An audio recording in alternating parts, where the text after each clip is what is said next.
A huge area of failure with many providers is what their online application form looks like and how easy it is to use. Many online application forms have been designed with the recruiter's needs in mind, not the applicant's.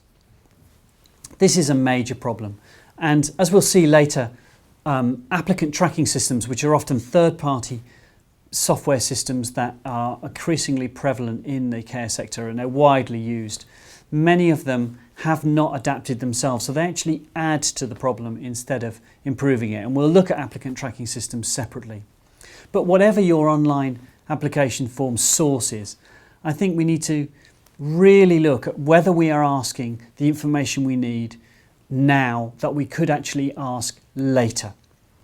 People do not have the time and attention to fill in lots of information that they've already filled in 8 times before that you don't really need now in order to make a decision about whether to phone them. So let's look at a couple of examples. This one is an application form that is in use at the moment. Then there's one field on here that causes all sorts of problems for people to apply and dissuades many people from applying. Can you see what it is? Yes, NI number, National Insurance Number. Do we need that now? We don't. What happens when people reach that field is they think, oh my goodness, what is my NI number? And they'll wander off and go and find it and see something shiny and never come back to apply. You do not need a national insurance number at this stage of the process. Of course, you need it before they're employed, but you don't need it now. So that is a problem.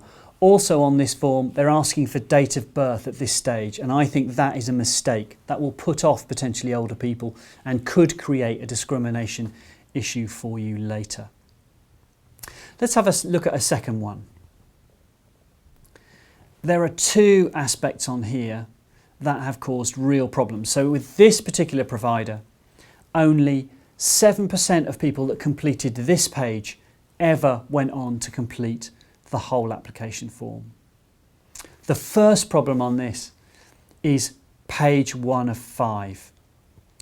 That is so depressing to people to think, oh my goodness, there's 4 more pages of this, 5 pages in total for me to complete before I've even applied, and there's no guarantee of work anyway. So we really need to reduce the number of pages, and I recommend a single page application form is really what you must be looking to do now. You only need the minimum information in order to make a recruitment decision to move them to the next stage or reject them. You don't need their references and all of their employment history. We need to know particularly their motivation. Why do you want to work here? How far away are you from our office? Basic information. And if you download the worksheet, you'll be able to run through an audit of your own online application form and see how far away you are from optimum. But there's another thing on this form as well that causes us a challenge, and that is asking for a CV. It's very interesting, should we ask for a CV or not? And I'm going to answer that question in a separate lesson. But I'll just say for now, when we remove the requirement for uploading a CV, in this case, we saw over 20% increase in applications. Remember, many people are applying on a mobile phone. Have you tried uploading your CV on a mobile phone? It's very, very difficult. So that's a couple of things.